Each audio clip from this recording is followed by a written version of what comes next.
Welcome to Catholic News World.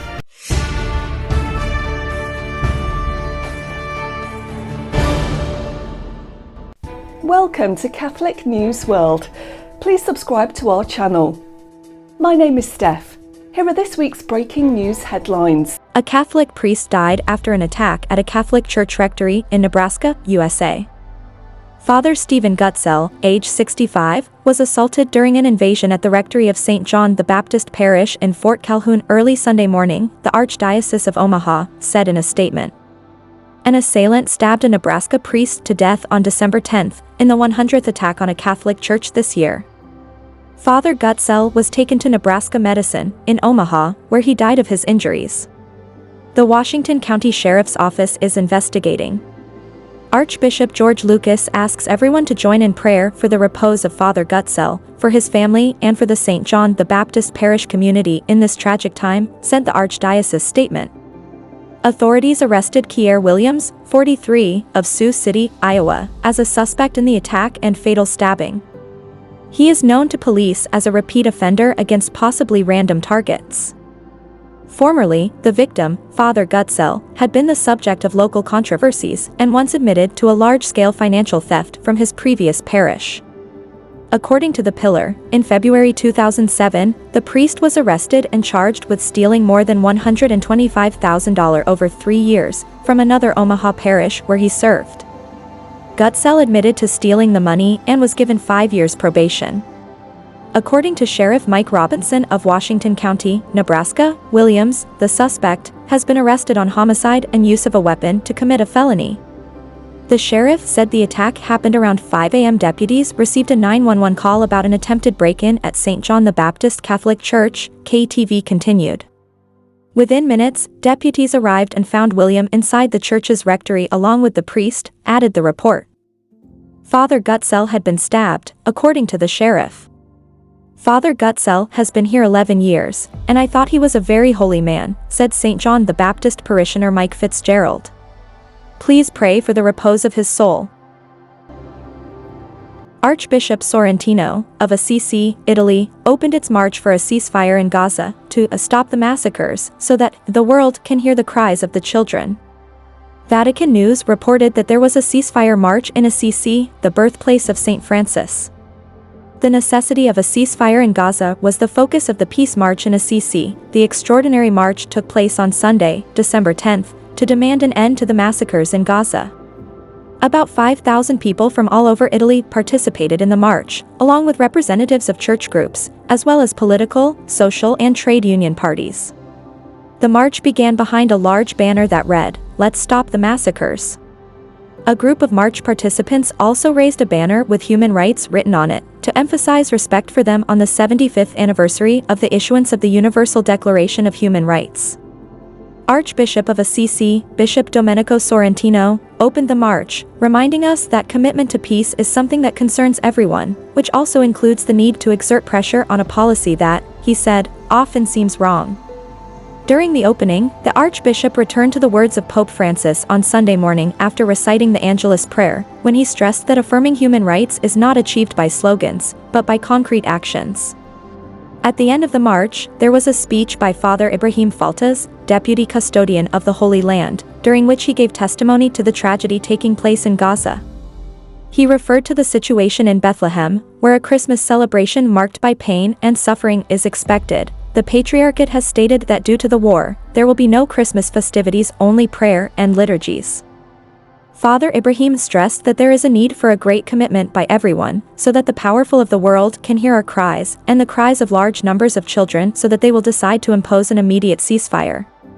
The Peace March concluded with a Holy Mass in the Basilica of St. Francis, presided over by the monastery's holy guardian, Father Marco Morone. Father Morone reminded everyone that conflicts are often the result of the desire for possession and domination. He stressed that we, as believers, cannot neglect the duty of humanizing the earth and ensuring life for all. The historic St. Mark's Basilica in Venice, Italy, was vandalized by climate activists, with Nesquik and mud. Climate activists in Venice poured mud and Nesquik outside of St. Mark's Basilica.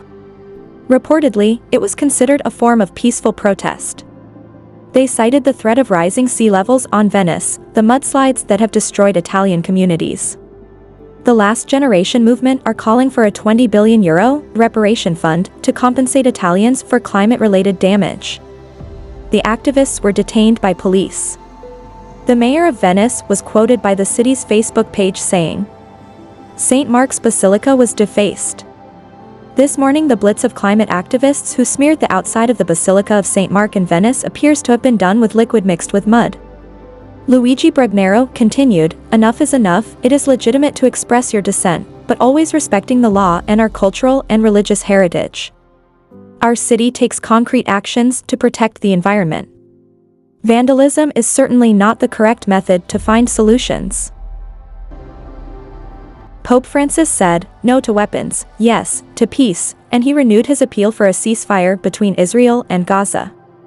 At the end of his Wednesday General Audience catechesis, on December 13, 2023, at the Vatican, Pope Francis made an appeal for a ceasefire. He said, "I am continuing to follow the war in Israel and in Palestine with great concern. I renew my appeal for an immediate humanitarian ceasefire. There is much suffering there. I encourage all the parties involved to resume negotiations, and I ask everyone to make an urgent commitment to ensure that humanitarian aid will reach the people of Gaza, who are at the end of their tether and in great need of it."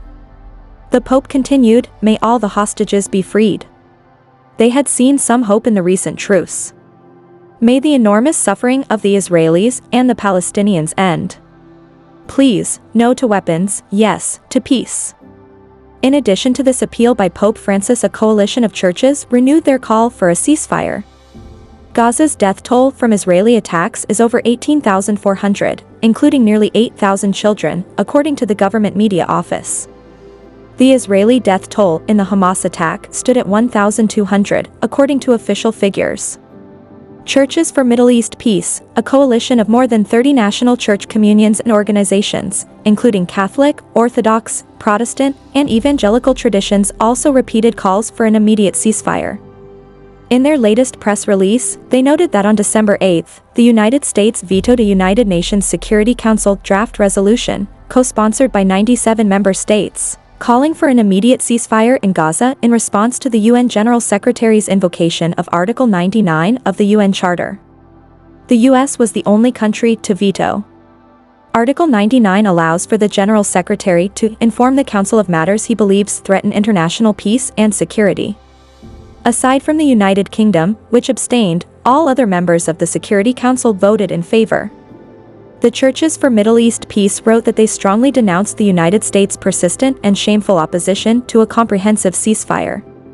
Sadly, this is yet another example of the United States actively preventing the United Nations from taking action in support of a ceasefire, having already vetoed several resolutions concerning Israel's war in Gaza since October 7. They noted that thousands of Palestinians in Gaza have been killed, the vast majority women and children, since Israel began its military campaign. With the resumption of the bombing and ground invasion, these numbers will only continue to rise. Yet the United States government, while claiming to care for the lives of Palestinian civilians, continues to actively support their ongoing killing. By vetoing another UN resolution calling for a ceasefire, the United States provides political and diplomatic cover and further delays a peaceful end to Israel's ongoing continued military assault on the people of Gaza. These actions fly in the face of global sentiment and must be called into account. As if to emphasize its support for Israel's military assault and rejection of the global call for a ceasefire, the Department of State bypassed Congress to approve the sale of more than $106 million worth of tank ammunition. This step is a further signal that the U.S. disregards the human toll that the Israeli assault on Gaza has taken. Churches for Middle East Peace calls on the United States to reverse course immediately and use its immense power and leverage to pressure Israel to end the violence. Only a ceasefire will stop the loss of civilian life in Gaza, allow humanitarian aid to reach those in need, many of whom are injured, sick, and starving, fend off the likelihood of increased regional violence, and create an atmosphere to resume negotiations for the release of remaining hostages held by Hamas, as well as Palestinian prisoners held without due process of law. CMEP reiterates there can be no military solution to the conflict.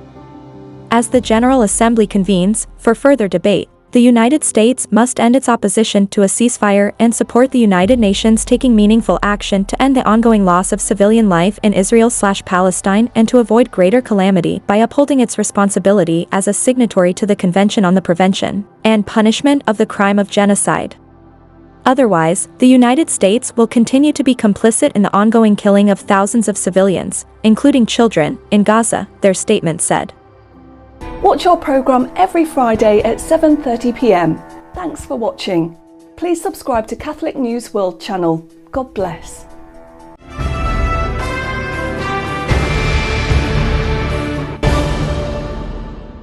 Please subscribe to Catholic News World's YouTube channel. Thanks and God bless.